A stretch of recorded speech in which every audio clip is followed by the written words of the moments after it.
हाय सांग मैंने आज दीपावली तो दीपावली रे घरे पिठा पणा बहुत किसी हुए आम जेहेतु तमिलनाडु रे रोचु तो ये पाखापाखि रूम दीज उड़िया फैमिली रोचु तो आम किसी पूजा पर्व हेल्ले सांगरे सेलिब्रेशन हो सेलिब्रेशन करूँ तो से मुझे कौन बनाऊँगी आपण मानक देखो ये जो झाड़ देखुं तार कारण है ये रोषे तो आपण मैंने समोसा खाई यहाँ मुझे बनाई तो केमी समोसा गुड़ा बहुत छोट छोट समोसा बनाई बेलुची एपटे यहाँ हूँ मसलाटा देखो मु बंधाकोबी कर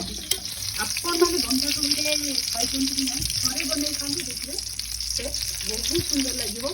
जोटा तमिलनाडु में फास्ट टाइम खाइली समोसा भितर बंधाकोबी को दिखाई तो मुझे बहुत थर बनई जदि यार प्रोसेस जानापी चाहूँगी तार कमेंट मत कहतु मुझे यार फुल वीडियो नहीं आसि रही नमस्कार।